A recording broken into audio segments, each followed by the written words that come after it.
Como de costume, algumas pessoas estão vindo aqui pela primeira vez. Quem está vindo pela primeira vez aqui? Levanta a mão. Maravilha. Então, para quem está vindo pela primeira vez, nós costumamos sempre fazer a abertura dos nossos trabalhos. Fiquem à vontade, aqui o espaço é nosso. Sugerimos que fechemos os olhos, mas quem quiser pode ficar com os olhos abertos.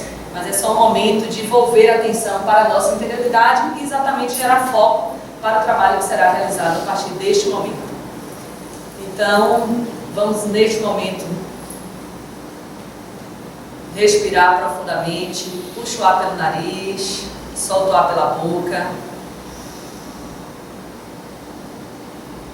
Mais uma vez.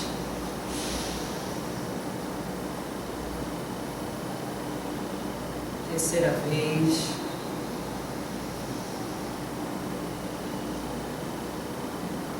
E nesse momento, vamos, durante 1 minuto, dedicar o nosso estado de ser, de quietude, de interiorização, voltada para o equilíbrio na nossa totalidade. Vamos dedicar esse estado em prol da paz mundial. Apenas 1 minuto.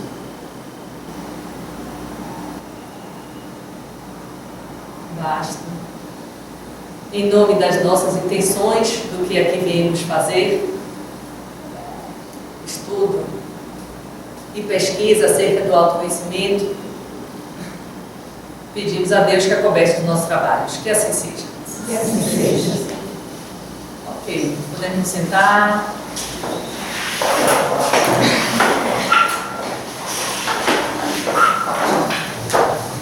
Como é de conhecimento nosso, daqui da maioria e para quem está chegando pela primeira vez, este núcleo que chama-se NEAC, Núcleo de Estudos Avançados sobre Autoconhecimento e Desenvolvimento Socioemocional, ele tem o propósito de fomentar estudos e pesquisas voltadas para essas 2 temáticas chaves, que são o autoconhecimento como eixo central, desenvolvimento socioemocional, uma consequência disto, porque a proporção que o ser humano se autoconhece momento a momento, ele obviamente vai se desenvolvendo socioemocionalmente, e isso contribui por demais, sobretudo no seu viver, no cotidiano das suas relações.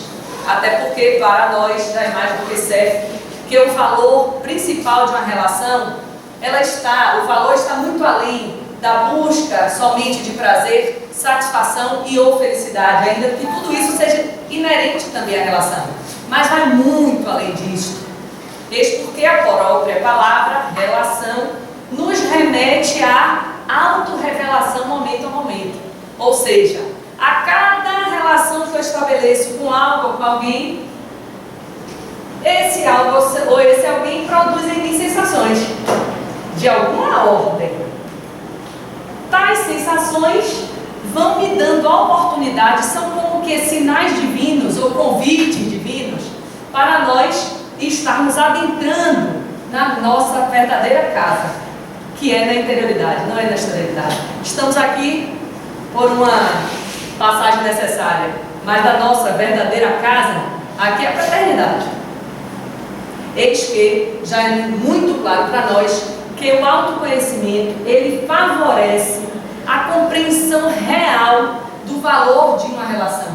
Porque a cada relação, como eu disse, que estabeleço, ela me revela quem sou. Se me revela quem sou, eu tenho chance de me perceber. Se eu me percebo, eu me elevo. Então, se eu me percebo como for, ainda naquilo que se chama de vicissitude, minhas possíveis limitações, físicas, psíquicas, morais, espirituais, quaisquer que sejam elas, o autoconhecimento vai me dar uma chavinha. Na hora da relação, eu vou ser chamada na relação para ver aquilo que desponta em mim como o que precisa ainda ser aprimorado, burilado, melhorado, etc. Essa é a chave. Então, o autoconhecimento, ele favorece por demais esse nosso processo de compreender o valor real e significativo de toda e qualquer relação. Quando eu compreendo essa chave, eu deixo de ter problemas. Porque Porque não raro, os problemas que nós vivemos hoje estão afeitos ao campo das relações humanas. Porque no trabalho, se você observar, tecnicamente, você tem no grupo, na universidade, no departamento, numa empresa, você tem pessoas não raro qualificadas, porque tiveram seus currículos avaliados, certificados, aprovados, foi bem sucedido numa entrevista, você entrou e começou a fazer parte daquele grupo profissional. E por que é tão difícil? Porque é difícil você chegar em síntese, fazer consensos ou a partir de dissensos, sintetizar uma outra abordagem. Por que é tão difícil? Porque estamos falando de pessoas, estamos falando da dinâmica das relações, estamos falando do ente humano. Essa chavezinha, esse mistériozinho que precisa ser desvendado momento a momento. Então o autoconhecimento nos favorece quanto a isso. Esta busca constante de estarmos desvendando o nosso maior mistério, que somos nós mesmos. Pois bem, hoje nós vamos estar especificamente contando com a nossa palestrante, a participação especial dela, sempre muito marcante aqui conosco, desde o princípio nos apoiar neste movimento. Como eu disse, cada quinta-feira nós temos aqui um palestrante que se coloca à disposição para contribuir com os nossos estudos e pesquisas sobre autoconhecimento. Esses palestrantes trazem o olhar seu sobre autoconhecimento a partir da sua história de vida, da sua busca e da sua trajetória profissional.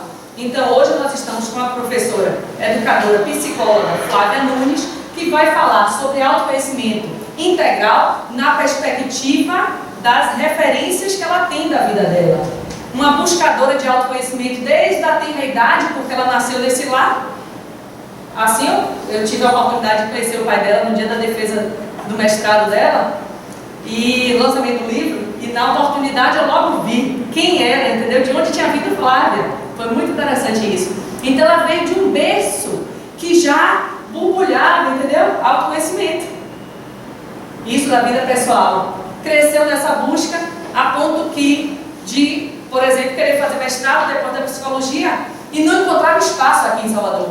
E ela não queria fazer qualquer mestrado, ela não queria, claro assim, viu? Quando ela decide fazer uma coisa, quem conhece ela aqui sabe. Ninguém tira da cabeça dela, não. Porque ela é muito certa, decidida no que quer e aprofunda nisso. Ela é profunda também. Então ela não queria qualquer coisa, não se contentava em qualquer lugar, nem. Olha que agonia. Até que eu tive a oportunidade de conhecê-la. E ela soube do nosso mestrado na Fundação Visconde Cairu, na área de desenvolvimento humano e responsabilidade social, onde ela encontrou um caminho. Na verdade, ela me orientou, eu fiquei como orientadora dela, mas na verdade, só um pretexto, porque ela já tinha todo o conhecimento, ela só fez sistematizar, obviamente, uma trajetória de vida voltada para o autoconhecimento, e nos parece que foi possível. Minha sogra me falou, eu conheço uma pessoa, você vai adorar conhecer. Eu tenho certeza que você vai conseguir com ela fazer o mestrado que você quer. Pois bem, então parece que foi possível conduzi-la, ela ver o que ela queria fazer e só isso. E aí ela fez e seguiu o caminho. Então Flávia vai compartilhar um pouco da nossa experiência. Hoje nós temos aqui firmado, entre nós firmamos, e aí anunciar aqui a presença da nossa educadora Terezinha Frois. Levanta a mão aí, Terezinha, para o povo me conhecer. Fica de pé aí, Terezinha, só um pouco. Gente, deixa eu falar aqui para vocês. Essa é a mulher. Minha cara não posso deixar de fazer isso, não. Segura aí, mas isso é muito comprometedor. Mas agora não tem mais jeito. Gente, essa mulher, Terezinha Frois, uma amiga, uma irmã, uma pessoa que eu tive assim, a gratidão de conhecer, na verdade um reencontro, provavelmente, mas pela sensibilidade dela, ela sempre foi muito acolhedora e aberta para tudo que importa através da educação e encabeçou frentes na educação no Brasil que muitos não teriam ousadia de fazê-lo. E ela baixinha, mas danada, sabe aquela pessoa que faz frente às suas ideias, faz valer até o fim, até conseguir, ela não desiste, não. E que bom que agora ela está conseguindo se aposentar. Já pediu mesmo? Que bom, Rivera. É porque assim, eu já namoro ela há uns 7 anos para ela vir para o Isel, entendeu? E aí agora é o seguinte, que quando ela se aposentar, o marido quer levar ela para passear pelo mundo, eu estou querendo trazer ela para o nosso mundo. Eu não sei como é que vai ser ainda, eu ainda vou ter que conversar com o marido dela. Mas eu tenho esperança que Marisa me ajude, para que ela fique mais aqui perto da gente.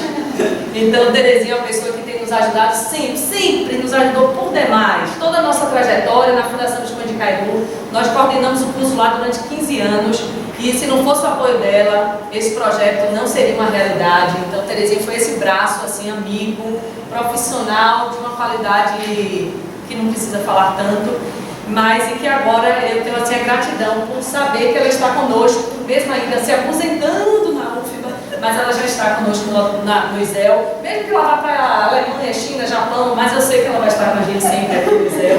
No coração eu já estou. Ela esteve conosco, inclusive, nas mediações da realização do primeiro simpósio internacional sobre autoconhecimento, Eu Sou o Que Sou, realizado no mês de abril do ano passado. E agora nós estaremos realizando o segundo simpósio internacional sobre autoconhecimento nos dias 9 e 10 de setembro deste ano, no Otto. E aí seria muito importante a mobilização nossa, o núcleo todo presente, apresentando o trabalho e contamos mais uma vez com o apoio da professora Terezinha Freud, se Deus quiser. Enfim, Terezinha, nossa gratidão aqui expressa publicamente. Este trabalho é fruto do seu movimento junto conosco e com certeza aqui nós assumimos, inclusive na sua frente, o compromisso de não deixar jamais essa semente ressecar. Entendeu? Gerar bons frutos. Obrigada. Eu que agradeço.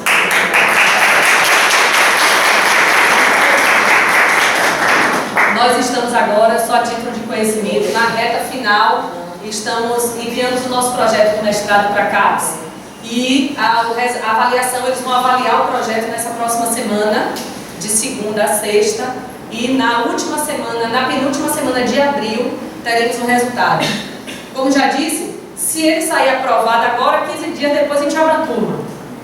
Se ele não sair aprovado agora, já é certo também, Terezinha sabe disso, que nós não vamos parar. É só o começo de uma jornada. Ela não tem mais, como a consciência é um caminho sem volta, esse movimento do autoconhecimento da mesma forma. Ou seja, nos envolvemos, estamos imbricados com isso e não tem volta. E a CAPES vai ter que ter paciência com podem ter prazo, mas a opção é não tem opção. Então, pode tardar, mas não vai falhar, nem vai faltar. Isso será uma realidade. Para tal, precisamos do apoio de todos vocês, como sempre, e relembrando. Nossos núcleos, o trabalho do nosso núcleo deve gerar produção acadêmica. Então, os nossos palestrantes estão nos presenteando com um artigo científico sobre o tema que eles aqui palestram. Então, nós já estamos no nosso 4º artigo consecutivo.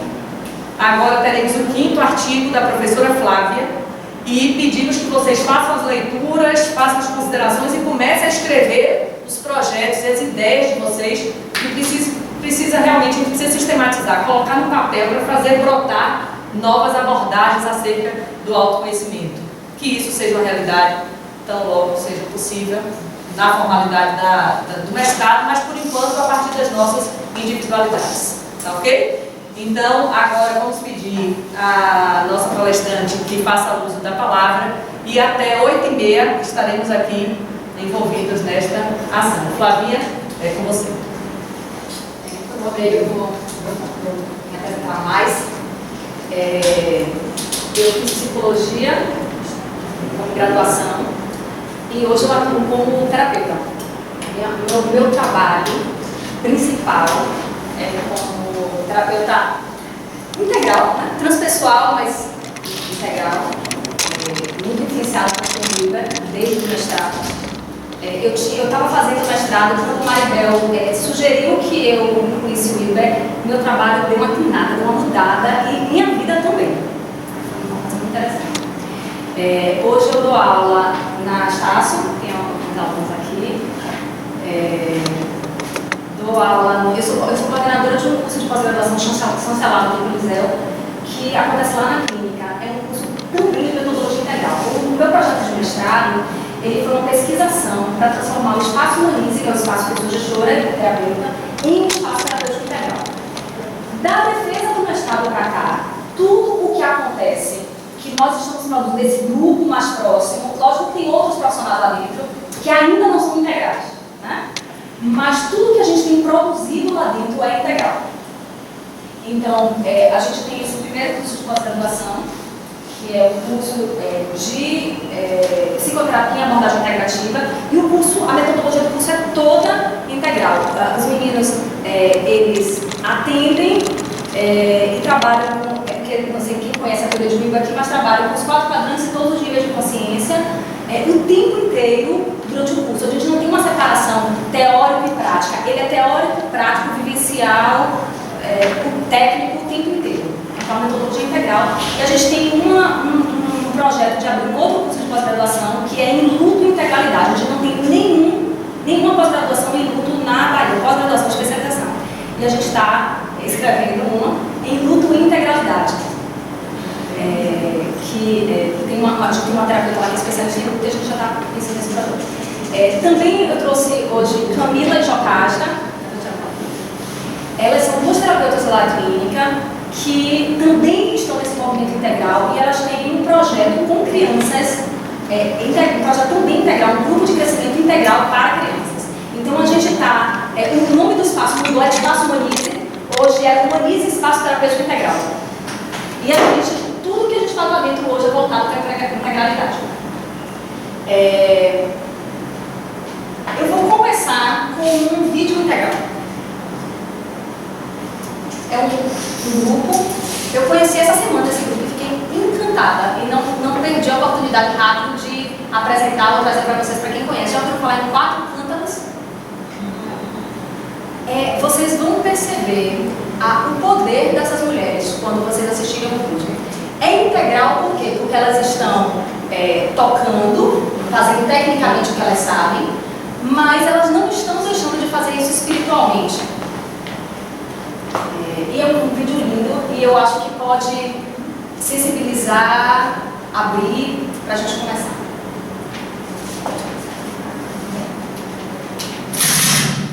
É do seu computador, Flavinha. Flavinha, Computador? eu desliguei o áudio do seu computador.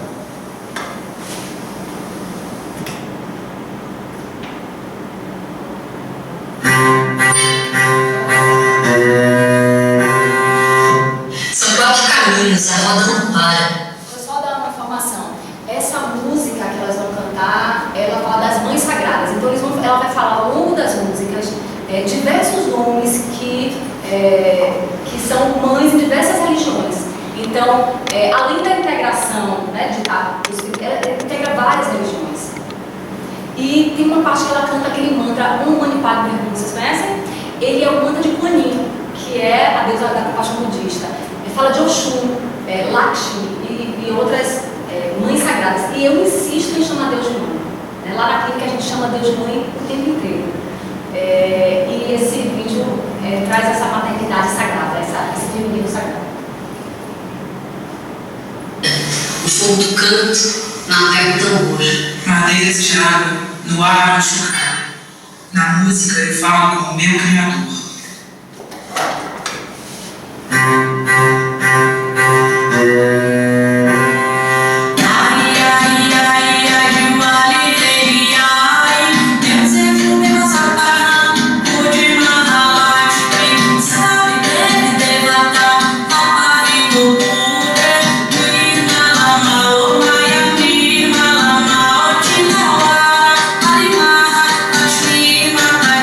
Otinawá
Vamos falar sobre autoconhecimento integral. Então, para a palavra em si, auto remete a si próprio, concorda? Então, autoconhecimento é conhecer a si próprio, só que integralmente. O que é integral? Sem necessariamente conhecer uma teoria ou alguma coisa, mas o que significa integral? Quando a gente fala em algo integral, o que a gente percebe, que a gente sente? Não. Oi? É quando se une, se integra. Todo. Completo. Não tem nada fora. Tudo está incluso. É assim? Então, o autoconhecimento integral é conhecer a mim mesmo inteiro, com todas as minhas partes, né? Sem privilegiar uma parte do meu autoconhecimento. E eu queria propor agora um exercíciozinho de autoconhecimento integral. Eu vou pedir que quem puder, quem não puder, não faz, tá? Eu vou pedir, vou tirar o sapato para isso mais à vontade. Eu vou pedir que vocês simplesmente façam isso aqui, até onde conseguirem. E fiquem com a cabeça soltinha lá embaixo. Pode usar. O joelho esticado, os pés relativamente juntos, como a gente quiser. A gente pode usar o meio aqui, quem quiser vir no meio. E vai, fica lá embaixo, solta a cabeça. Priscila, se quiser ficar, ó. Em silêncio. Solta a cabeça, solta a cabeça. E aí vocês vão agora sentir o limite do corpo. Se deem conta de onde está o limite físico. Sintam o limite físico.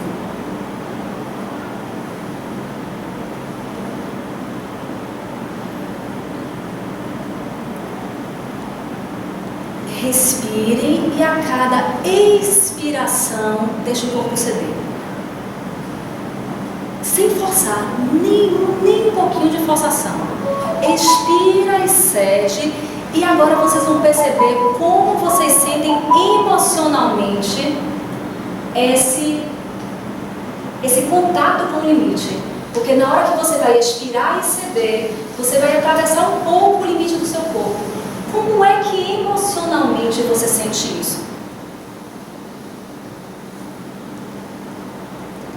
Perceba se está angustiante a posição, se você quer subir e não se iniba de fazê-lo se você quiser. Perceba se você consegue ficar, se te angustia, se você está preocupado com a opinião do outro. Como você está nessa posição física e emocionalmente? E eu vou parar de falar 30 segundinhos para vocês experimentarem esse momento de autoconhecimento nessa posição. Se percebam como eu estou lidando física e emocionalmente com essa posição agora.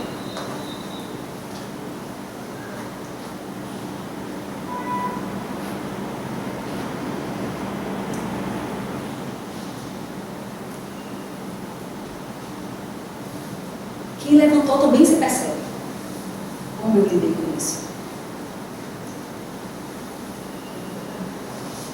Vai subindo devagarzinho agora, a cabeça por último. Vértebra por vértebra. Entrega a cabeça. Vértebra por vértebra. Vai subindo, subindo, desenrolando. Isso. Quando a cabeça chegar lá em cima, dá uma boa respirada. Solta o som. Podemos sentar.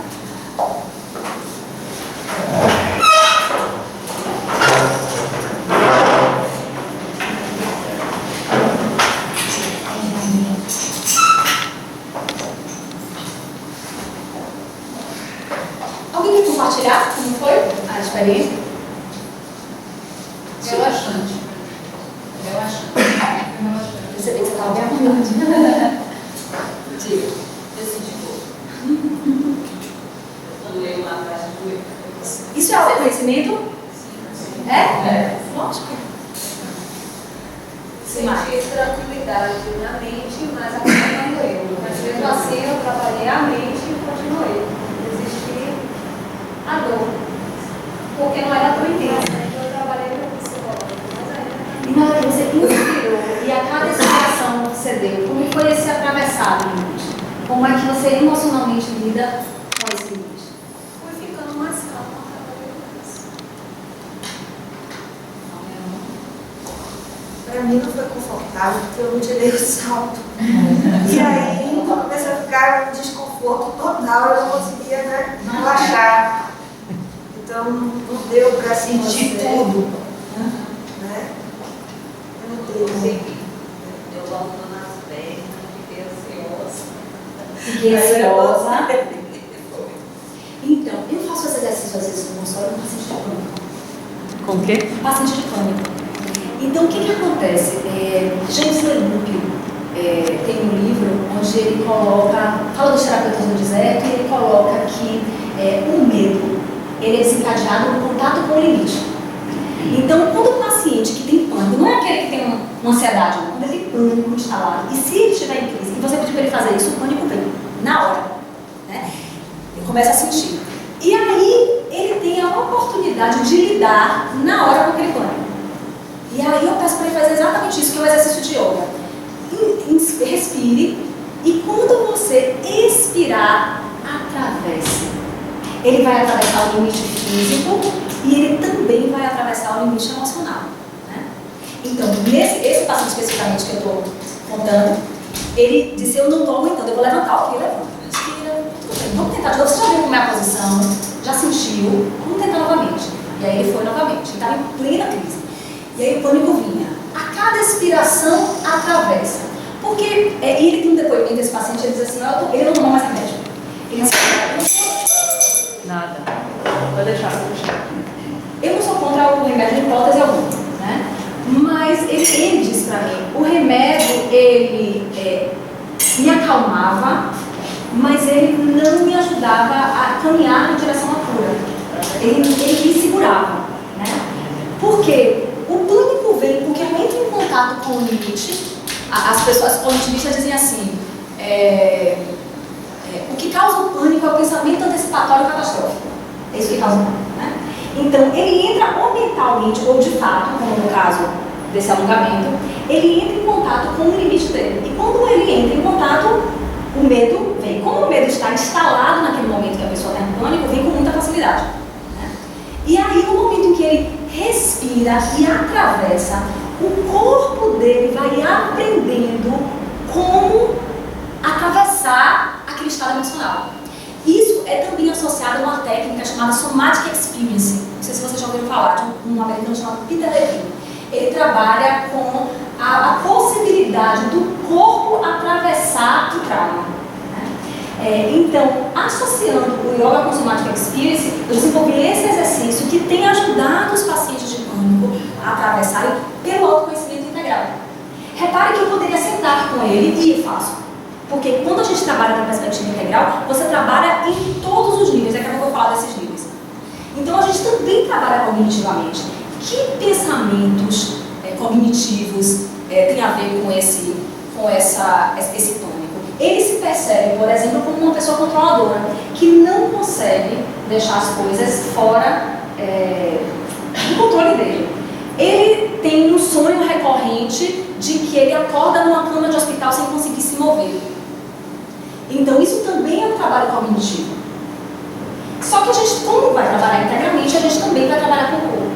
E assim como na terapia ele vai adquirindo autoconhecimento, e hoje ele pode dizer que essa questão do controle tem a ver com ele ser uma pessoa ansiosa, ele também pode dizer que o corpo dele não treinou a atravessar a angústia do todo. Os maiores educadores sabem que para que a gente eduque, a gente precisa ajudar a criança, por exemplo, a passar pela frustração. Né? O que é uma malcriação? O que é uma malcriação? Se não uma intolerância à frustração. Então, quando uma criança, sei lá, ela está brincando com alguma coisa, ela tem um brinquedo de uma loja e você vai dizer para ela que você não vai comprar. E ela vai dar aquele piti, né? Por que ela está dando aquele piti? Porque ela se sentiu frustrada e ela não dá conta de lidar com aquela frustração. E a forma que ela tem de lidar com aquilo é se desorganizando, se batendo. Como a gente vai vai frustrando a criança ao longo da vida, ela vai aprendendo a dar conta da vida. Porque as nossas emoções, elas também são malhadas. A gente não vai na academia, a gente viu, mas a gente não vai na academia. A gente não vai na academia e malha. Quando a pessoa chega de prima, ele vai, né? Chega de da manhã, mas é forte. Seria mais ou menos o teste de marshmallow, né? Que os americanos fizeram para colocar o doce, né, para a criança, mas diziam, quem não comer, quando eu vou sair, quando voltar, vai ganhar outro. E muitos não aguentavam e comiam. Ele ficava observando, né? E muitos se tentavam. Ele estava experimentando se as crianças conseguiam lidar com a frustração, né? E alguns não conseguiam. E muitos, 80% não conseguiram, 20% que conseguiram. Foi pesquisado durante 50 anos, né? Toda a sua atividade. Né? E quem conseguiu, teve maior sucesso na vida, melhor bem. São pessoas mais resilientes, se tornam pessoas mais resilientes. Por quê? Porque, assim como a gente ia dar o exemplo da academia, né? Se eu chegar no primeiro dia na academia, eu não vou conseguir pegar um peso muito pesado, né? Eu vou treinando e meu braço vai ficando forte. Da mesma forma, emocionalmente. Quando eu vou entrando em contato com aquela emoção e vou repetindo ela, meu corpo vai aprendendo, a minha emoção vai aprendendo a lidar com aquilo. Então, o que esse paciente faz é lidar com o pânico na hora. Com uma segurança, eu trabalho com ele há 2 anos, né? É uma relação de confiança muito profunda. E ele está ali protegido dentro de um set terapêutico e ele está confiando e ele está ali atravessando emocionalmente. E ele está aprendendo sobre ele, porque a terapia é um processo de autoconhecimento, tanto cognitivamente, quanto emocionalmente, quanto espiritualmente. Então, eu não poderia deixar de ser transpessoal. Eu comecei a minha vida como terapeuta com psicanálise. Eu fiz estágio na psicanálise. E aí, um tempo depois, quando eu já tinha abraçado a transpessoal, uma pessoa que minha colega de faculdade perguntou: você é transpessoal? Desde quando você é transpessoal? Eu disse: sempre fui. Eu só descobri depois, mas eu sempre fui. Não tinha possibilidade, porque assim, não faz sentido para mim viver nada sem espiritualidade. Não faz sentido. Não. Por isso que eu vou para yoga e não vou para academia. Porque eu descobri que eu não consegui ir para academia porque o exercício da academia não é integral, ele é só físico. A integralidade não me dá preguiça. Né? Hoje, inclusive, vocês são tão importantes que eu estou faltando minha aula de yoga. Eu acho que eu preciso também me integrar, né? Porque eu também não suporto a academia. Isso é, mas é maravilhoso. Se só fisicamente não, eu acho que tem que ter completo. O Wilber concorda com você. Então ele fala da prática de vida integral. Ele diz que você pode ter o foco no que você quiser. Então, por exemplo, essas mulheres lindas que tocaram aqui, elas têm o foco naquela apresentação musical, né? Se elas fazem aquilo integralmente, aquilo é feito melhor. Quanto mais, tudo que você faz, você pode fazer de forma, até cozinhar, você pode cozinhar integralmente. Né? Você pode estar conectado com o seu corpo, estar sentindo, você pode estar respirando, você pode estar colocando amor e espiritualidade naquilo ali. Quanto mais integral, essa é a proposta de Wilber quando ele propõe uma vida integral. Quanto mais integral você faz, melhor o seu desempenho no foco que você tem. Então a tela está integral. Né? A gente tem uma aluna lá eu não te contei essa boa, uma aluna lá na Estácio, que o TCC dela foi em psicologia do esporte baseado em integral. Sério? Eu fiz a orientação dela. E ela fazendo o curso da gente lá. E ela está trabalhando, ela trazendo a integralidade para a psicologia do esporte. E a gente estava discutindo exatamente isso, que se o atleta ele é integral, ele medita, ele traz espiritualidade, ele está com foco no corpo, mas ele pratica de forma integral, né? Ele cuida da alimentação, ele cuida da espiritualidade, ele cuida das relações sociais, ele tem um vínculo com a sociedade, com a natureza. Esse atleta ele tem uma condição de ter um melhor desempenho. Né? Ele cresce mais, ele é mais resiliente. Então, tudo que a gente faz de forma integral, a gente faz com o melhor desempenho. Essa é a proposta de Wilber. E essa é a proposta do Espaço Humanize, quando a gente resolveu se posicionar como um espaço terapêutico integral, que ainda está em transição, mas muitas coisas lá já acontecem dessa forma. Então, autoconhecimento integral é justamente essa possibilidade de não deixar nenhum pedacinho de mim de fora. Eu não vou para uma terapia cognitiva. A terapia cognitiva, por exemplo, tem um autoconhecimento cognitivo. Eu vou explicar o meu sintoma. Né? Uma psicoterapia behaviorista besta, ela vai trabalhar com o condicionamento do organismo que dá a resposta. Né? Ela vai trabalhar com um dos níveis de consciência. A psicoterapia integral, ela vai trabalhar com todos, ela não vai abandonar nenhum deles. Okay? Diga se quer falar. A senhora vai dar essa integral, a gente poderia trocar por presença? Se você acredita... Você falou que está cozinhando, o que quer que esteja fazendo, você vai fazer tudo, né? No agora. No agora. Para chegar a essa integral, eu acho que tem que estar presente, não tem outro jeito, na minha percepção. Eu concordo. Esse paciente que eu estava contando a história de... Ele é tão ansioso, está tão no futuro, que teve uma sessão que eu estava testando ele. Por exemplo, o que está acontecendo agora? Ele fez, poxa, agora nada. Não sei como nada. Fica pegada, marginalizada. E ele se deu conta de como ele está desconectado do presente. Ele está tão na catástrofe, no futuro, que ele se desorganiza, né? Aqui, por uma coisa que não está acontecendo. Olha para os lados. O que está acontecendo agora? Foi isso que eu perguntei. Olha para os lados. Está tudo bem. Não, agora nada. Né? Então, muitas vezes a gente não se dá conta. Eu costumo dizer que a gente às vezes viaja quilômetros para ver uma bela paisagem e perde quilômetros de belas paisagens. Não tem reta de chegada na vida, gente. A gente não vai chegar em lugar nenhum. E se a gente não vai chegar em lugar nenhum, a gente tem que aprender a caminhar bem, porque é uma eterna caminhada. E a gente tem que ir caminhando melhor, e melhor, e melhor. Isso é cura. Cura não é uma reta de chegada. Cura é um caminho que a gente caminha cada vez com mais satisfação. Bom, é isso que muita gente perde a vida porque nunca está satisfeito no presente, sempre pensa no futuro. Então, a vida passa e a pessoa não vive, né? Porque está sempre querendo viver o futuro. Ela não vive, né? Presente. Tem um filme que diz assim, todo homem morre, mas nem todo homem vive. Essa imagem eu achei que parecia assim, uma coisa da integralidade. Do autoconhecimento integral. Então, como eu falei para vocês, quando a gente desceu lá na nossa posição de alongamento, a gente primeiro se deu conta do limite físico, né? Alguém tem dúvida aqui de que é um corpo? Não. A gente tem certeza de que somos um corpo, né? Alguém tem dúvida de que não somos apenas um corpo? Também não. Você tem dúvida de que você é apenas um corpo? Eu sou Pedro? Você tem dúvida de que você não é apenas um corpo? Tem. Tem? É verdade, você pode ter dúvida. Daqui a pouco eu vou dizer por quê. Mas nós não somos apenas um Porque corpo. sabe, Tá. porque ter um conhecimento é uma coisa, mas experienciar isso é outra. E você Tem uma experiencia, experiência. você experimenta você exclusivamente como um corpo? Como você se experimenta?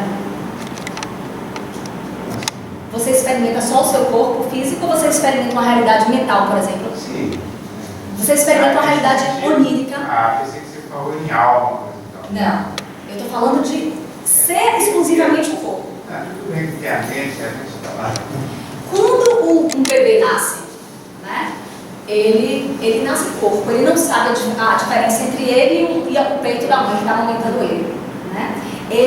Howard Gardner disse que o bebê, a criança pequena, ela não é egocêntrica porque ela só pensa nela. Ela é egocêntrica porque ela não pensa nela.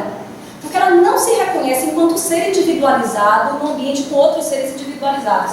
Né? Ela não tem separação entre ela e o outro. Então, quando ela berra, deve aparecer algum leite ali na frente dela, porque ela berrou, porque não tem separação. Ela é corpo. Né? O bebê, ele é corpo. E o corpo é a primeira camada da consciência. E aí, quando ela vai... e repare, a gente fala em desenvolvimento da consciência, né? Mas desenvolvimento não é uma boa palavra, inclusive Carpilhas faz essa crítica ao Wilber. E aí depois eu vou perguntar, eu digo, me explica essa crítica aí. Né? Ele diz que o Wilber diz que não, mas ele é construtivista, porque fala em desenvolvimento da consciência. Na verdade, é um despertar da consciência. Porque o fato da criança apenas se identificar com o corpo não significa que ela vai construir as outras camadas de consciência, ela vai acessar. A consciência ela já é inteira. Né? Nós não construímos a consciência, nós acessamos a profundidade da consciência, porque nós já somos divinos. Nós já somos integrais, nós já somos inteiros. Então a criança ela está identificada com o corpo e ela vai despertar uma camada mais ampla da consciência que é a mente. Quando é que ela faz isso? Quando ela se reconhece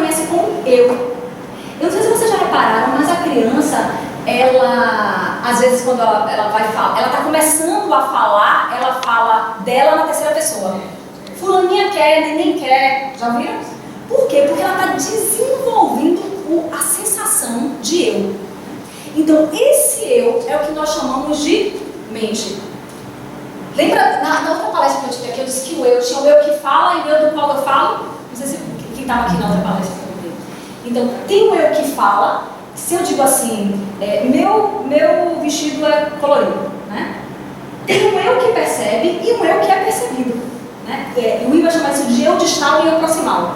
Então, esse eu aqui é o eu distal e esse aqui é o eu proximal. O que o Will diz é que quando a gente atinge um outro patamar, um outro nível de consciência, a gente se identifica com um nível mais amplo e olha para um nível anterior. É por isso que nós chamamos o meu corpo. A gente chama o nosso corpo de ele. O corpo é o outro. Por que o corpo é um ele, é um terceiro, é um objeto, é algo do qual eu falo? Porque eu sou o meu corpo, mas eu não sou só o meu corpo. Se eu fosse só o meu corpo, eu não poderia falar dele, como se eu não fosse só ele. Porque é óbvio que quando eu falo do meu corpo como ele, eu não estou esquizofrênica achando que o corpo não sou eu, não é isso. É porque eu me reconheço como mais que o meu corpo. Eu sou o meu corpo também. Ok? Sasha que me deu uma resposta linda para isso. Essa coisa de dualismo sempre me mexeu. E aí, naquele simpósio de consciência, teve um debate no final e eu perguntei alguma coisa para ele sobre o dualismo.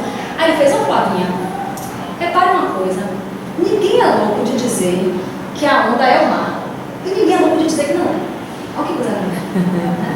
Assim, ninguém é louco de dizer que o meu corpo, que eu sou só o corpo. E ninguém é louco de dizer que eu não sou o corpo. Né? Ninguém é louco, a gente é assim com Deus. Né? Ninguém é louco de dizer que é Deus. E ninguém é louco de dizer que não é. Entende? É como uma célula do coração. A célula não é louca de dizer que ela é o coração. Mas quem vai dizer que ela não é o coração? Né? Nós somos assim com Deus. Nós somos o universo olhando para si mesmo. Então a gente imagina o universo do lado de fora. Mas o que está fora também sou eu, porque tudo é uma coisa só. Compreende? Eu tenho uma sensação de individualização, de separação, né? E essa ilusão de separatividade é responsável por muitas catástrofes, né? Porque a gente explora o outro porque ele é outro. A gente acha que a gente está fazendo ao outro e não está fazendo a gente. Então a gente tem essa ilusão de separatividade, mas é uma ilusão. Ok? Então, eu desenvolvi o corpo e quando eu desenvolvo o ego, eu desenvolvi uma outra camada da consciência que é a mente. E aí eu passo a me identificar com a mente e olho para o meu corpo, que é a camada anterior.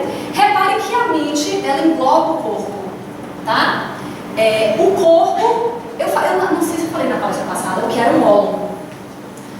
Ólon é um todo-parte. Por que é um todo-parte? Um quebra-cabeça, um pedaço de quebra-cabeça não é um ólon. Por quê? Porque ele tem um pedaço faltando, ele não é inteiro. Tá? Um ólon é um todo. Por exemplo, um átomo é uma coisa inteira, completa, ou falta um pedaço? Ele é inteiro, né? Mas ele é parte de uma molécula. Ele é todo, mas ele é parte. A molécula é algo inteiro, mas faz parte de uma célula. A célula é um todo, que faz parte de um tecido, que faz parte de um órgão, que faz parte de um organismo. Então, o universo, ele se organiza dessa forma. São todos que fazem parte, que estão contidos em todos mais amplos. O Will vai chamar isso de holarquia. Não é hierarquia, porque hierarquia dá a ideia de que uma coisa está acima da outra. E holarquia dá a ideia de que uma coisa é mais ampla do que a outra. E tudo que a camada anterior eu sou uma pessoa mais ampla do que ela. Ok? De forma geral, o cosmos está organizado dessa forma. Bom, então, eu me organizo, isso aqui é um ólon. A mente é um ólon mais amplo, mas a consciência não acaba aí, a consciência não acaba em mente. Depois vem uma outra camada de consciência chamada nous. Essa divisão eu estou trazendo de Jean-Yves, mas vocês podem, isso é que nem, imagine que você tem um pedaço, uma barra de chocolate. Se você tiver de dividir para 3 pessoas, você corta em determinado lugar. Se você tiver de dividir para 10, você pode cortar um monte de pedacinho. A consciência é assim, eu posso fatiar como eu quiser. E a depender da teoria da consciência que vocês estiverem utilizando, vocês vão, a depender da teoria, vocês vão ver esses nomes diferentes. Essa teoria, a mais simples, que todo mundo conhece, é corpo, mente e espírito. Tá? Aqui eu trouxe uma camada a mais, que é como o Gênesis fala. Então, o que é o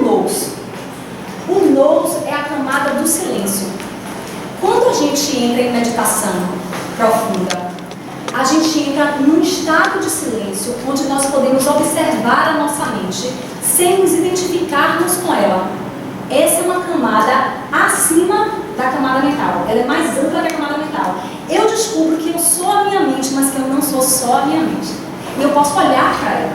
Eu posso, por exemplo, ter chegado na minha meditação, na minha yoga, na minha terapia, morrido de ciúme, com raiva, e aí eu medito e eu consigo entrar nesse lugar de silêncio e olhar para aquele ciúme sem me identificar mais com ele.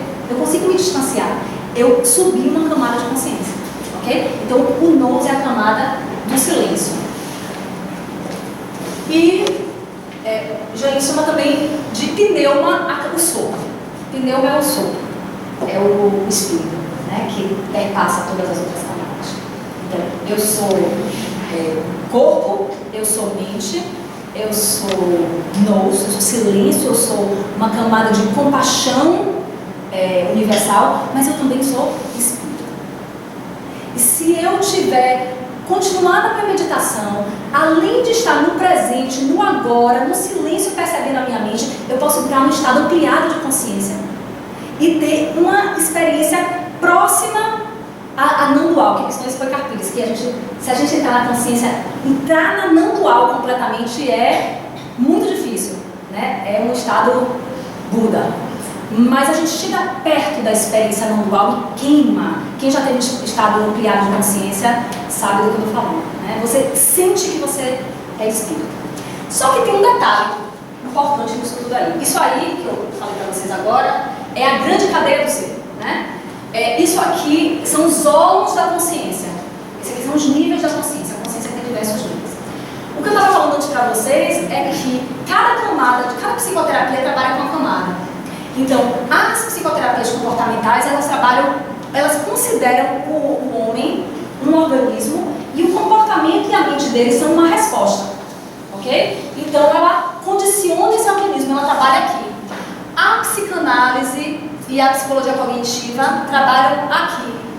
A psicologia humanista, a gestalterapia, a psicologia sistêmica, a psicologia rogeriana, a CP, trabalha aqui. E a psicologia transpessoal integral trabalha aqui. Isso não significa que ela trabalha só com os estados ampliados de consciência. Ela trabalha com todos os outros, ok? Um terapeuta integral, ele trabalha o soma, trabalha a cognição, trabalha o campo noético e traz os estados ampliados de consciência. Então a gente começa, por exemplo, uma sessão de psicoterapia meditando, muitas vezes. A grande cadeia do ser é esses níveis de consciência que são uma orquídea. Tá? Tem um detalhe que é o seguinte: não há, para esses três aqui eu enxergo, né? Eu perguntei para vocês, alguém duvida que é um corpo? Ninguém disse que duvidava. A mãe ainda disse que duvidava que era mais do que corpo. Mas corpo todo mundo sabe que é. Por quê? Porque a gente tem evidência empírica. Nós não temos evidência empírica das demais camadas de consciência. A gente não tem evidência empírica. Isso é um problema para a ciência. O que os autores trazem hoje em dia? Em especial, vou trazer dois, que é o Hilbert Goswami, que é aquele que escreveu o Universo Autoconsciente.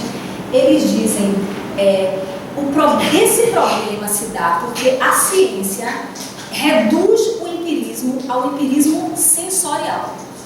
Então, ela considera experimento válido exclusivamente o que nós podemos ver com o que ele chama de olho da carne, com os órgãos do sentido, né? Só o que eu posso cheirar, sentir, tocar, ver, ouvir. Essas são evidências sensoriais e eles chamam de empírica. Mas eu pergunto para vocês experimentam a mente? Vocês têm uma experiência da mente? Sim ou não? Sim. Eu experimento a minha mente. Eu estou experimentando a minha mente agora, né? Por que é que essa experiência não é considerada empírica para a ciência? E aí o Hilbert diz que para que haja uma verdadeira integração entre espiritualidade e ciência, e ele diz o seguinte, que o maior problema da ciência se integrar à espiritualidade, o maior problema que a gente tem de deixar a espiritualidade entrar na academia é porque a ciência não dá conta das outras camadas de consciência. A única que ela tem acesso empírico é ao corpo físico, é a parte física. Então eu não posso comprovar, eu não posso comprovar porque eu não faço experimento. Mas você não está experimentando, você não sonhou, me contou o sonho que você teve, isso não foi uma experiência. Né? Por que a experiência de centenas de monges que meditam e relatam o mesmo tipo de vivência não é considerada empírica? Né? Então o Wilber propõe um empirismo amplo. Ele diz o seguinte, que inclusive para dar conta das próprias descobertas científicas e investigar subjetivamente essas novas descobertas, a gente vai precisar trazer para dentro da ciência o empirismo amplo. Porque senão eu vou para sempre tentar explicar o cosmos dentro de uma ciência monológica, diga. Não, porque eu tive uma experiência assim que me surpreendeu, né? Aí no espaço infinito, nem planeta por perto, nada perto, só estrelas, né? Mas foi uma experiência tão boa, tão agradável, que eu nunca imaginei que eu pudesse ter uma experiência dessa. E Jung teve várias experiências assim. Teve experiência de sair, de se sentir um pouco no espaço. Foi tão bom que eu tive que voltar logo, porque eu não... Dá medo de querer ficar lá. Aquela sensação tão boa, aquela coisa tão... Mas eu nunca imaginei que ele pudesse ter uma experiência dessa, vivenciar uma experiência dessa. Foi um sonho? Foi, mas é uma coisa assim muito real mesmo, muito forte, muito verdadeira. Que bom. Então, vocês entendem quando eu falo que não tem evidência empírica, dentro do empirismo restrito, e que hoje muitos autores propõem um empirismo amplo para a ciência. Okay?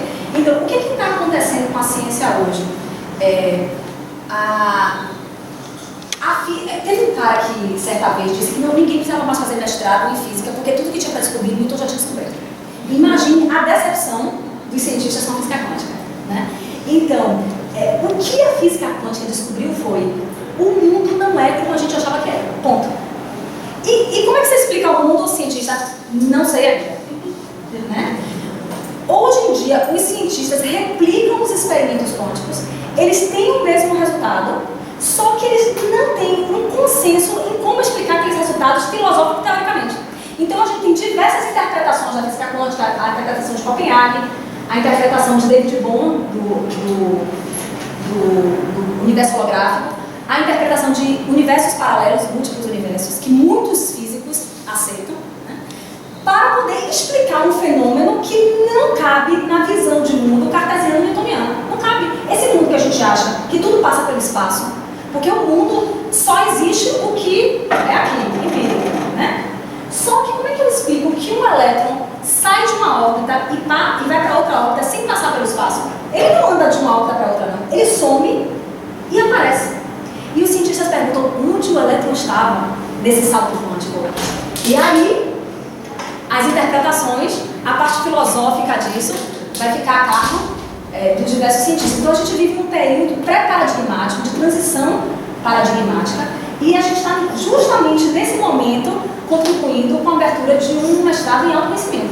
Quer dizer, nós estamos fazendo ciência nesse momento, isso é muito importante. Né? Cada um na sua área, a gente está fazendo ciência, a gente está participando dessa transição, né? E a gente está sendo vanguardista, trazendo para dentro da academia essa espiritualidade, trazendo um empirismo amplo para dentro da academia. Mas mesmo sendo divisões diferentes, mas se você estudar bem, aprofundar, a gente vai perceber que é a mesma coisa. Só que um termo diferente, a partir do meu, mas se a gente integralizar, a gente vai ver que é a mesma coisa. Tudo é um, né? Só que muda o nome, cada pesquisa leva um nome diferente, mas só que é a mesma coisa. Então, o Wilber chama isso de mito do dado. Essa ideia de que nós comprovamos a existência por meio da evidência empírica material, sensorial, ele chama de mito do dado. Ele diz, por exemplo, que tudo que a gente sabe do desenvolvimento cognitivo, por exemplo, eu não olhei para o corpo, eu olhei para a mente. Como eu vou conhecer algo que não existe? Como é que eu vou conhecer algo que não existe? Que autoconhecimento é que eu estou propondo? Eu vou conhecer alguma coisa que não existe? Que coisa mais sem lógica, né? Mas que a mente não existe, que a ciência propõe. Acreditem, gente. Isso me parece já tão absurdo, Né? Esse aqui é o primeiro microscópio que foi feito. Por quê? Porque a ciência ela foi querendo ampliar os órgãos dos sentidos para poder ver mais. Mas ela não saiu dos órgãos do sentido. Qual é a explicação? Qual é a explicação da ciência, então, para a verdade? Né? O que é autoconhecimento do ponto de vista dessa ciência monológica? Quando ela vira... Porque o que é ciência? Ciência é essa busca de verdade. De Biase diz que é papel do cientista investigar qualquer fenômeno que seja sem preconceito. Mas muitos cientistas não fazem isso. Eu tenho um livro de Groff, que ele conta várias histórias da vida dele, e ele conta o encontro dele com Carl Sagan. Sabe quem é Carl Sagan? Carl Sagan foi um físico que, na época que estourou física quântica, ele fez aquela série Cosmos. Ele foi, hoje em dia, com outro cara, mas na época foi com Carl Sagan. E Carl Sagan era um cara assim, monológico, né?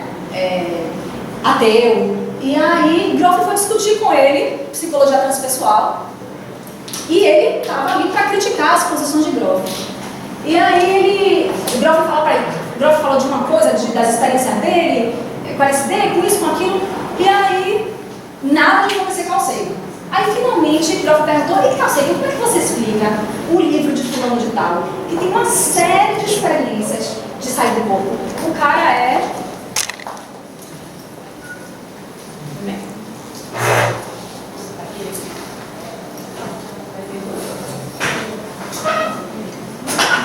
Cita um livro de um cirurgião que traz uma série de experiências de quase morte. Já ouviu falar de experiências de quase morte? É Kame. Então ele traz casos de pessoas cegas que entraram na mesa de cirurgia, morreram, viram, saíram do corpo, viram. Sei lá, eu vi uma bota na estrada de incêndio do hospital e o cara ia lá, tinha uma bota lá. Eu vi a cor da meia da enfermeira. Conta uma série de experiências de quase morte. Ele pergunta, Carl Sagan, como é que você explica isso? Aí ele faz, meu amigo, talvez esse cirurgião aí nunca aparecesse se ele inventasse essa história. Ou seja, no momento em que eu não dou conta, eu desqualifico. Porque se não cabe no meu paradigma, não pode existir. Ok? Então, isso é muito mais um ato de fé do que um ato científico. E nesse ponto a ciência se torna cientificismo. O próprio ato de ser ateu já está negando, porque é impossível a gente separar a criação. Porque na hora que você separa a criação, você vai dizer o não, o nada é alguma coisa, e nada é a negação de tudo. Então, na hora que você se diz ateu, você já está entrando no processo de explicação. O que foi que aconteceu? Quando Descartes, Newton, todos esses precursores da ciência moderna propuseram, né, quando Descartes em especial propôs que nós tínhamos duas substâncias, uma substância mental, não material, que não ocupava lugar no espaço, uma substância física que ocupava lugar no espaço, Descartes não tinha a intenção de tirar da realidade, de dizer que a mente, que a subjetividade, que o espiritual não é real. Muito pelo contrário. Tanto Descartes quanto Newton eram pessoas extremamente crentes. Newton era alquimista, astrólogo. Descartes era místico, ele dizia que ele era possuído pelo espírito da verdade. Então essas pessoas eram muito espirituais. Mas eles queriam separar o que era mental do que era espírito, do que era físico, para dizer, olha, a nossa ciência quer olhar objetivamente para esse mundo físico. Mas o tempo inteiro, assim como Descartes propôs, esses cientistas imaginavam que esse mundo mental, espiritual, subjetivo, ele era uma outra substância, separada do corpo, que se unia ao corpo. Quer dizer, é um Deus que está fora de mim, uma mente que está fora de mim enquanto corpo, e são duas coisas separadas que se unem. Okay? Isso é o interacionismo, o dualismo. Quando a ciência descobriu que a mente e a consciência estavam apoiadas no organismo natural e não apenas flutuando em algum lugar dos reinos mais elevados, a grande cadeia do estrela levou um grande choque. O que foi que eles descobriram? Quando a neurofisiologia foi sendo ampliada, eles começaram a descobrir que determinadas lesões cerebrais, por exemplo, mudavam a mente. Isso fez com que eles dissessem que se a mente é algo que está fora e que se une ao corpo pela hipófise como era uma hipótese, né? Como é que na hora que eu machuco o cérebro eu tenho um efeito mental? Isso deu um choque nessa grande cadeia do ser, e fez com que os cientistas começassem a usar esse tipo de evidência para dizer que a mente era, na verdade, produzida pelo cérebro. Ok? Groff, ele faz uma crítica a isso. Ele conta a seguinte alegoria.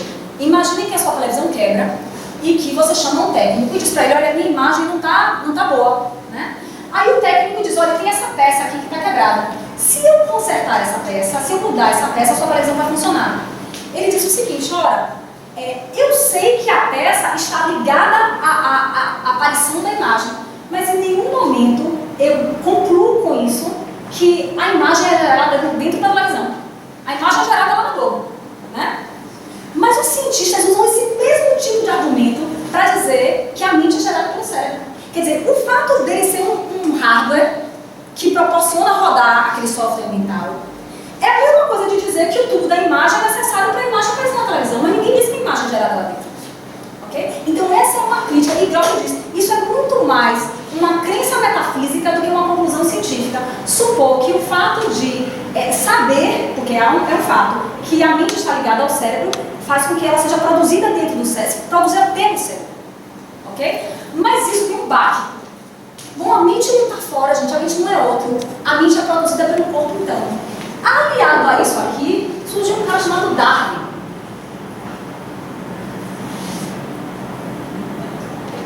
A própria consciência e a alma da humanidade não podiam ser examinadas por um microscópio, por um telescópio, e, portanto, foram declaradas epifenomenais, na melhor das hipóteses, ilusórias na pior delas. O que é epifenômeno? Epifenômeno é algo que é gerado, por exemplo, a mente é um epifenômeno do cérebro. Ela é gerada pelo cérebro. O Iber chama isso de faísca cerebral. A mente é uma faísca cerebral.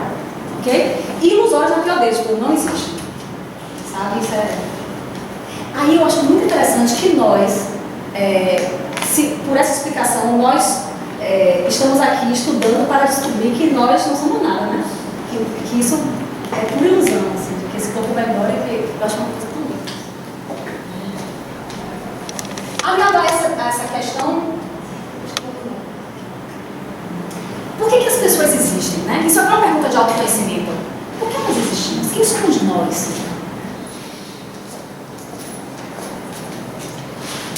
Já ouviu falar desse cara, Richard Dawkins? É o maior ateu da atualidade, né? Um cara extremamente influente. Ele é o cara que defende essa ciência monológica. Né? Contra toda essa avalanche que está indo, ele defende essa ciência monológica. Ele diz o seguinte, não precisamos mais recorrer à superstição quando confrontados com questões profundas. Nós e todos os outros animais somos máquinas criadas pelos nossos genes. Isso aqui é uma visão do século XVI, que ele sustenta hoje. Por quê? Porque Descartes disse, ora, nós somos um relógio. Um relógio divino. Deus é o relojoeiro divino. Inclusive, Richard Dawkins, ele critica essa metáfora do relojoeiro divino. Né? Eu assisti uma vez uma palestra dele, no YouTube, que ele diz assim, essa ideia de que tem um Deus fora, um relojoeiro divino que botou essa lógica no mundo, é uma visão muito curta, muito restrita diante da magnificência do cosmos. Né? E aí eu penso, imaginar que tudo é matéria e que essa mente aconteceu por acaso e vai acabar, também é muito curta. É muito curta. Eu chamo caixa. Eu para simplificar, eu chamo que pensa dentro da caixa. Está dentro da caixa. Pois é. Saiu da caixa, é irracional. Está meio desfocado. Foi a seleção natural que nos formou e é a seleção natural que temos que entender se quisermos compreender a própria identidade. Essa aqui é a proposta da ciência tradicional para o autoconhecimento. Então, o que eles dizem? Que a matéria, literalmente, a ciência tradicional diz que as pedras eram para começar a andar. Porque a matéria inanimada, né, que eu aprendi em Conscienciologia com a minha professora Maribel, que tudo é vida, vida é movimento. A matéria inanimada, sem ânimo, sem movimento, ela casualmente se organizou num organismo que tinha vida, que casualmente se organizou em organismos mais complexos, até que surgiu a mente. Essa mente seria um ápice, até então, da cadeia evolutiva, né? E ela, como seria gerada por essa matéria casualmente, obviamente, produzida por ela, quando essa matéria morre, essa mente acaba também. Essa é a visão da ciência tradicional, que, na minha opinião, é muito curta para extraordinária. A o cosmos é uma coisa gigantesca, gente. Vocês têm noção do tamanho do cosmos? A nossa galáxia, a nossa Via Láctea, a nossa casa, tem 100 mil anos-luz de diâmetro. Isso significa que se eu viajar a velocidade da luz, que é de 300 mil quilômetros por segundo, ou seja, 300 mil quilômetros, eu vou demorar 100 mil anos na velocidade da luz para atravessar de ponta a ponta a nossa galáxia. Nós temos hoje vistas em torno de 190 bilhões de galáxias. O universo que a gente, esse universo, essas galáxias contadas, é um universo visto, é óbvio que ele não para. Né? Se fala em múltiplos universos. Inclusive Stephen Hawking fala em múltiplos universos. Então é muito extraordinário. E eu digo para vocês, qualquer explicação que a gente der diante desse cosmos é mitológica, a gente não sabe nada. Por isso que é melhor a gente olhar para dentro. Uma música que eu adoro que diz assim: voo silencioso no mistério do amor, fecho os olhos para ver aonde vou. Aí meu filho, como é que a gente vai ver onde vai fechando os olhos? É porque 6 anos. Aí eu explicar.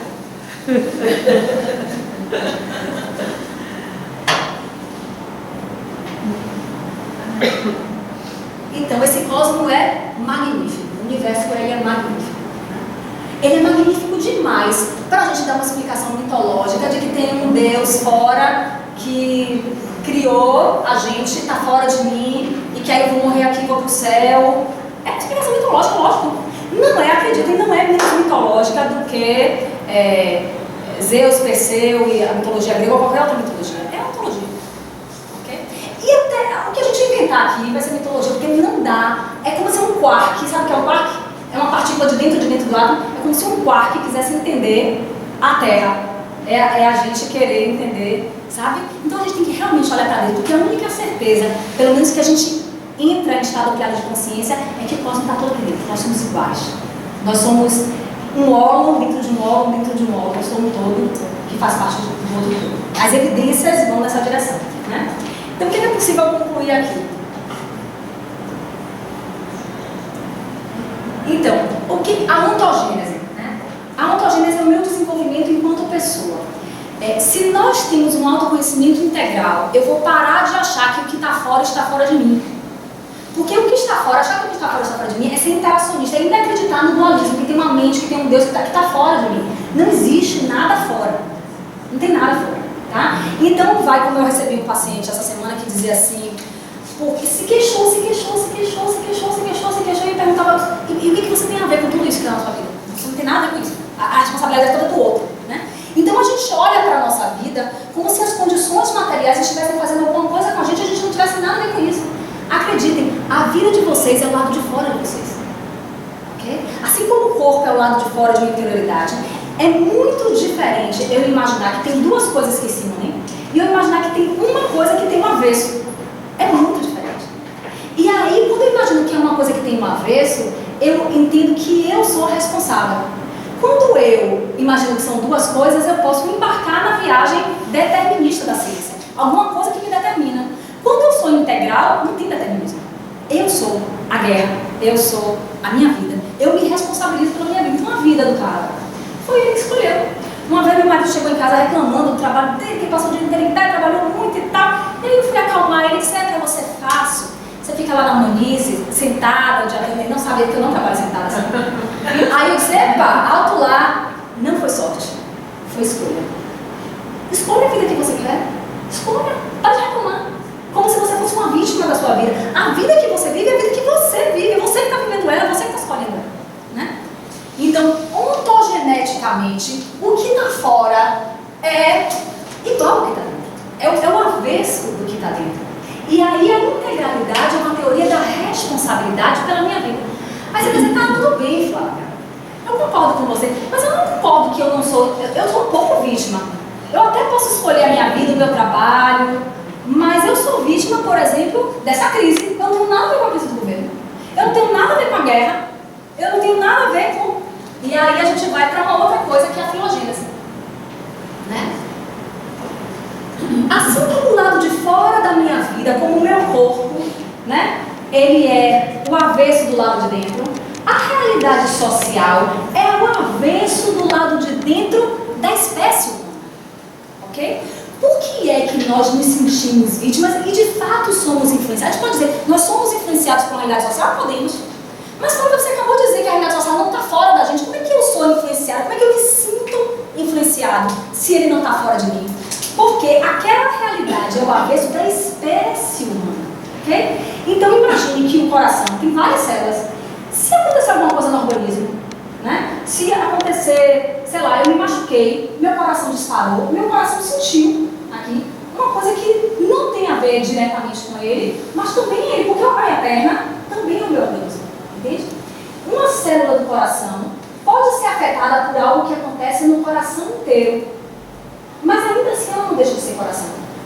Se acontece uma coisa mais longe no pé, ela é menos afetada. Se acontece uma coisa mais perto, ela é mais afetada. Vocês compreendem isso? Então, quando a gente vira e diz assim, Deus, com o que eu estou falando? Eu estou falando comigo mais amplo. É como uma célula do coração falando com o coração inteiro. Entende? Essa é a visão integral.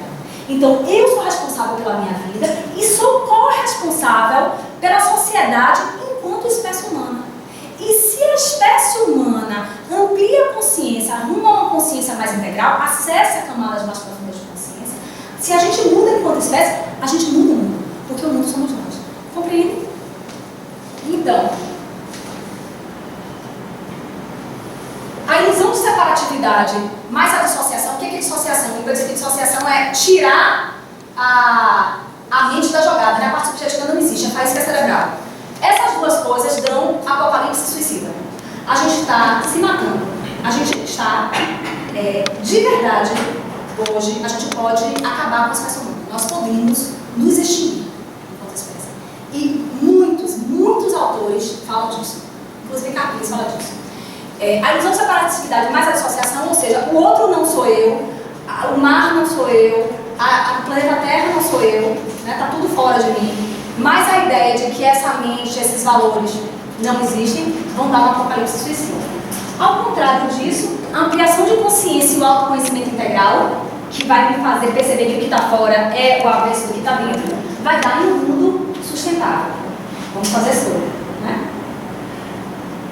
Eu falo mais simples, eu digo assim, a visão materialista, isso aí, a visão espiritualista, para simplificar. Então, isso é o que eu tenho para dizer, mas eu trouxe um exemplo prático disso, né? O que a gente pode fazer para proporcionar o conhecimento integral? Então, Jocash e Camila são duas terapeutas que estão envolvidas nesse movimento integral na clínica e elas construíram um grupo de crescimento integral para crianças, né? E aí eu convidei elas de como meninas apresentem lá, no NEAC, onde eu for, uma prática, né, que exemplifique a possibilidade, porque se a gente faz isso já com as crianças, nossa, né?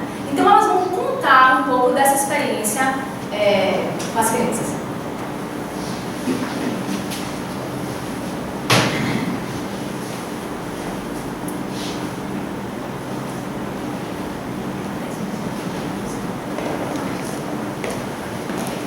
A gente tem mais um momento.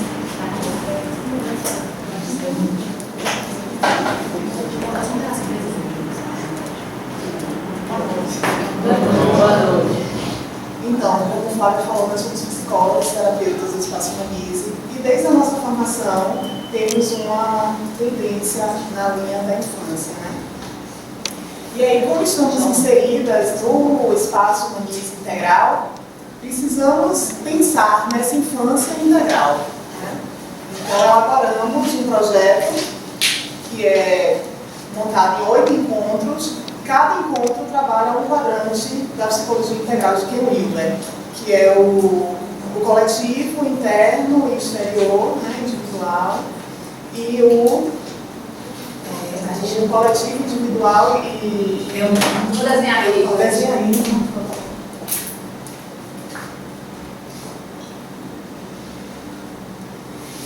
Então, nós trabalhamos 2 encontros por cada quadrante.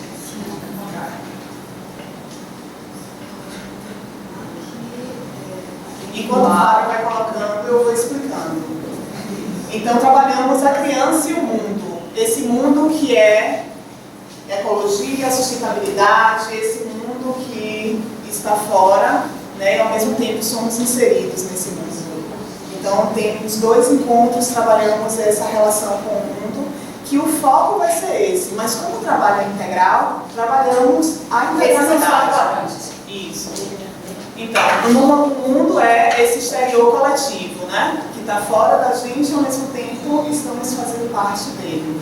Temos mais dois encontros que sou eu e o outro, né? Essa relação eu com o outro, com a família, com os valores, com as crenças, como estamos também nos relacionando com esse outro. Utilizamos muito o psicodrama, que a criança pode trabalhar num momento, ela pode ser o pai, ela pode ser a mãe, e ela entender essa relação a partir do aspecto, a partir do olhar de ser mãe. Ela deixa de ser criança naquela encenação, que vocês conhecem o psicodrama, é uma abordagem da psicologia que trabalha com essas interpretações, esse aspecto teatral mesmo, né? E as crianças com a ludicidade, elas podem experimentar terapeuticamente esse lugar. Então, com eu e o outro, nós temos a possibilidade de fazer isso. Eu comigo mesma, né? Entendendo quem sou, trabalhando esse autoconhecimento, que já é trabalhado nos outros quadrantes, mas que fazem parte do se apropriar de quem sou eu nesse mundo. E o eu espiritual, que nós estimulamos as crianças a se conectarem com o que acreditam, cada uma na sua crença, o que é o seu lado espiritual, quem é Deus, né? E cada uma representa o Deus que acredita, o Deus que conhece, o Deus que sente, o Deus que faz contato. E aí trabalhamos muito yoga, né? A cada encontro nós começamos com essa música. Eu iria fazer, devido ao tempo, não vai dar para a gente fazer com vocês a meditação como faz com as crianças. Como nós fazemos com as crianças, né? Então nós colocamos, nós recebemos eles com essa música. Abaixa só um pouquinho como eu vou fazer. Enquanto eles vão fazendo contato com esse corpo, com essa respiração, eu vou deixar só para vocês ouvirem um pouquinho, que é como se fosse um mantra.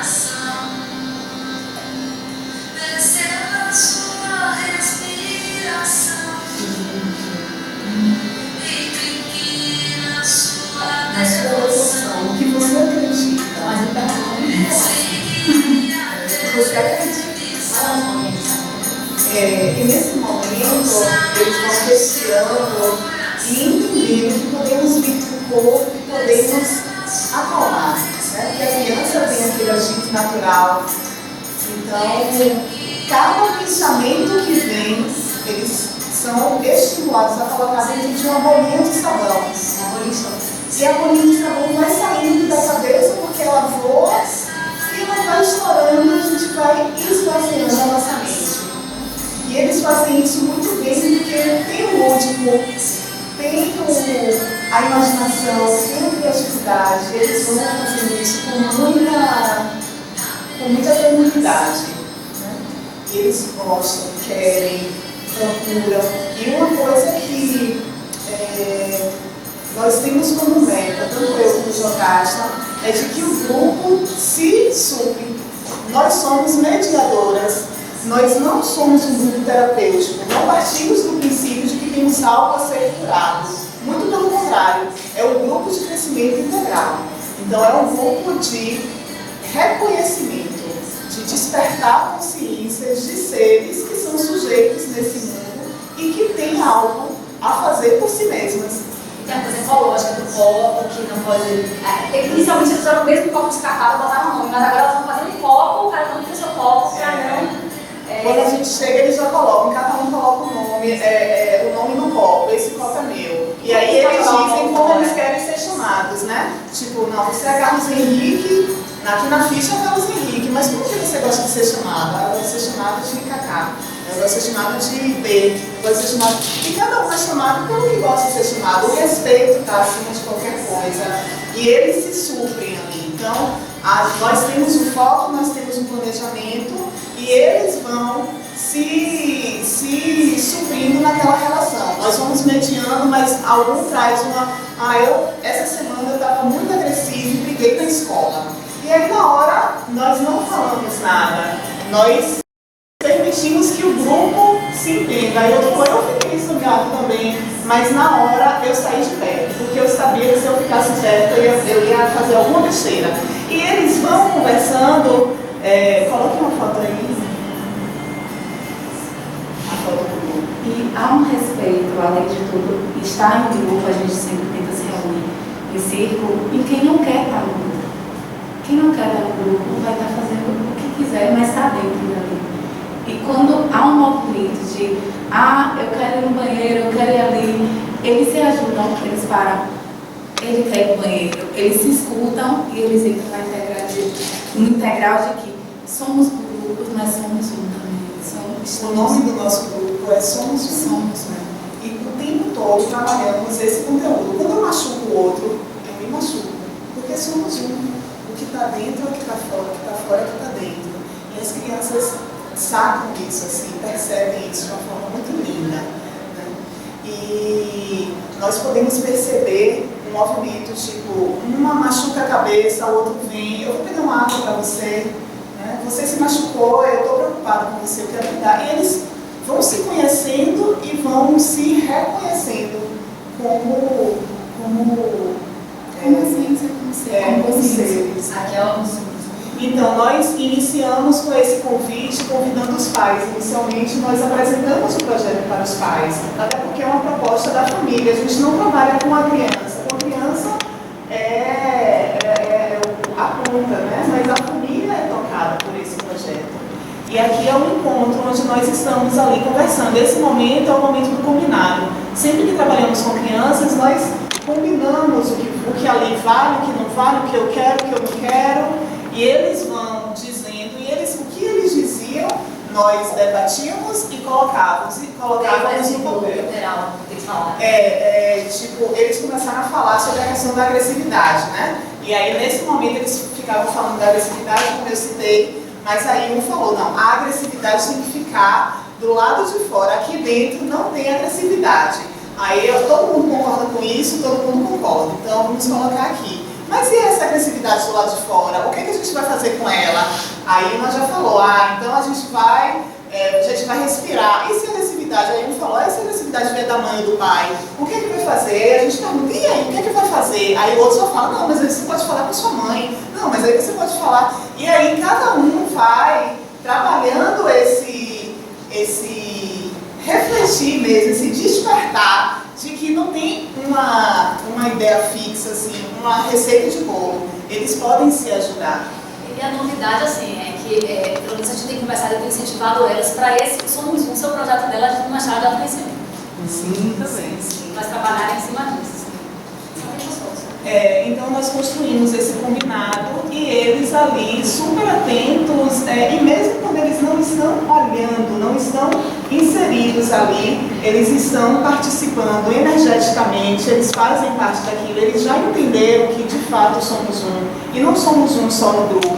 A agressividade não fica do lado de fora porque ela não faz parte da gente se a gente não quiser. Nós somos um porque somos espécie, somos família, somos espírito, somos um de fato. Então, esse projeto a gente tem muita alegria de ver. Muito interessante a ideia. Eu conheci um projeto parecido, não tive a possibilidade de conhecer pessoalmente, mas vi uma reportagem e fui procurar o que seria. É o projeto Âncora, mas ele fica em São Paulo, em Cotia. Mas eles trabalham essa linha que vocês estão aqui demonstrando com as crianças, né, como se fosse até o ensino fundamental, desde pequeno até o fundamental, e eles ensinam as disciplinas utilizando exatamente esse movimento, né? Então eles não ensinam a matemática, né, do 1 mais 1, 2 mais 1, eles ensinam a cada disciplina com o entendimento do espaço da criança. Então eu achei uma forma muito interessante e diferente, né, de passar desde criança, né, desde pequena, a criança começar a se perceber, porque eles criam desde cedo, eles já estão criando soluções, vamos dizer assim, né, de química. Então uma coisa que a gente leva às vezes a nossa criança no ensino normal, ela leva tempos, né, até a gente chegar numa experiência científica. Hoje talvez com a globalização, com a internet, a gente chega um pouco mais rápido nisso. Mas lá a criança não, ela vai nisso rapidamente. Então ela descobre por que a terra é feita de terra, né? E mostra um pouco o desenvolvimento que vocês estão desconectados da realidade do ensino vital. Exatamente, né? Porque aquilo já está, nós já somos, né? E aí a gente pode se desenvolver em qualquer momento, desde que nascemos já podemos ser educados a isso, né? E pelo que eu entendi, vocês estão trabalhando isso, essas crianças, elas têm a educação normal. Sim, e vocês estão contribuindo, ajudando, ampliando aí um movimento, vamos dizer assim, terapêutico, né? É a parte. Mas é muito interessante. Isso é a integração, né? Isso aí é a educação integral. Que eu fico, quando eu disse essa palavra, muitas pessoas querem usar o tempo integral. O tempo integral desintegra tudo, porque a família fica fora. Então, as pessoas confundem o nome, cada nome, as pessoas querem fazer a coisa separada. Não, a gente tem a família que é o principal, a célula, né? A gente não tem célula também. Isso aí é uma muito bonita, né?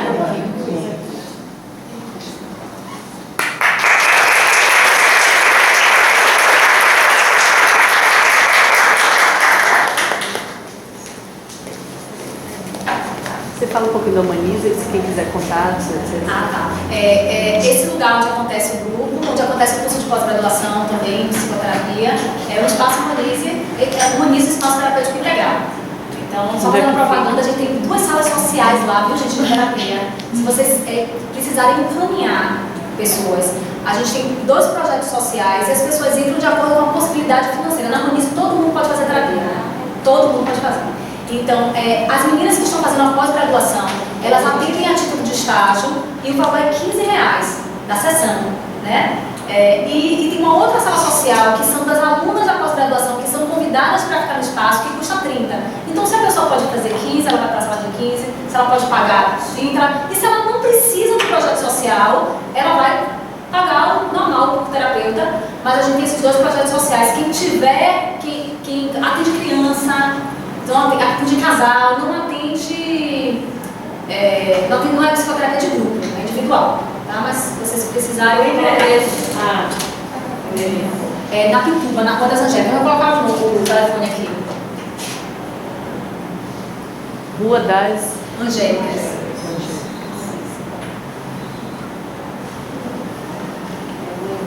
Vocês trabalham com idosos também? Tem psicoterapia para idosos.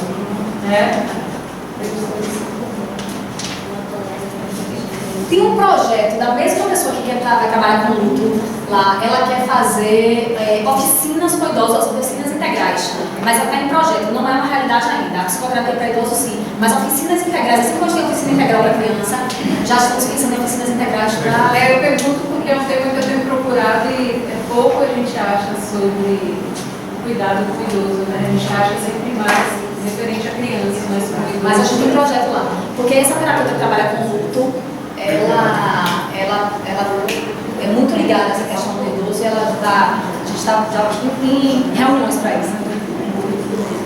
Então, fora isso, a gente tem pilates, como é um espaço integral, né? Tem pilates, tem corpo, tem psicoterapia, psicopedagogia, psiquiatria, o que mais a gente tem? Fonoaudiologia, e muito amor. Se você quiser passar para tomar um cafezinho também, tá valendo. Gente, Terezinha, você pode vir aqui rapidamente? Eu vou pedir à professora Terezinha Freud que faça a entrega do certificado à Flávia e faça algumas considerações do que ela achou, enfim.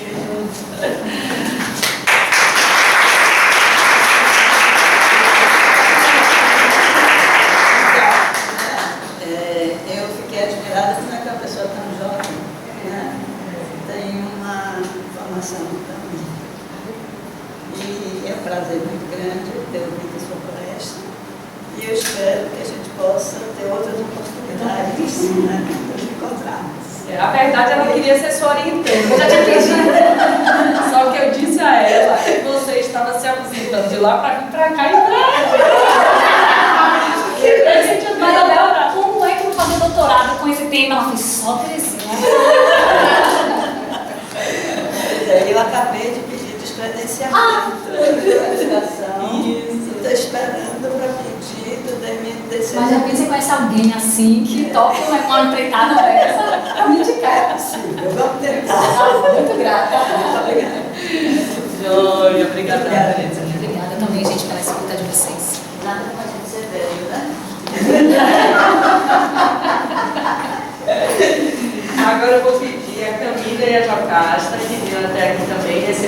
significado delas, pelo relato da experiência.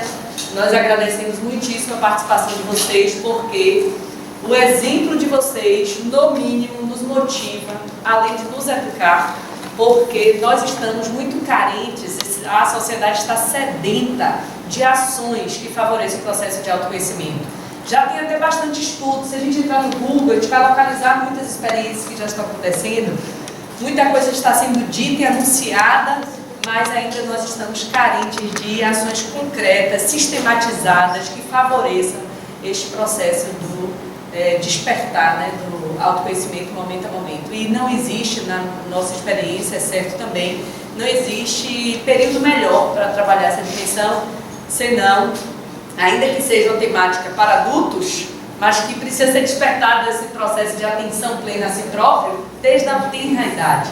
Eis que o trabalho de vocês revela esse valor. Então, parabéns e...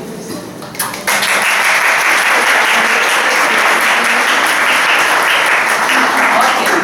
Gente, nós vamos então encerrar os nossos trabalhos. Eu gostaria de pedir que todos ficassem de pé. Menos a quem está com uma filhinha, quem não desejar. Pode chegar lá para cá.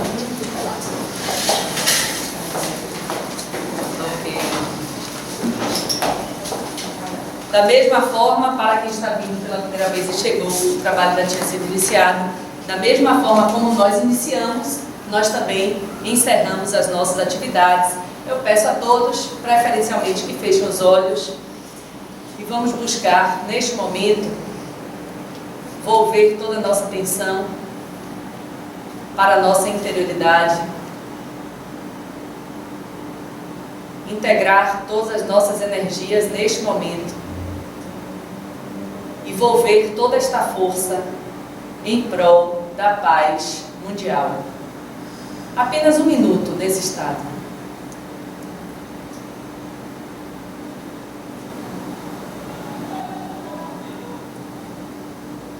Basta. Em nome de Deus Todo-Poderoso, encerrar os nossos trabalhos. Que assim seja. Que assim seja. Que assim será. Com certeza.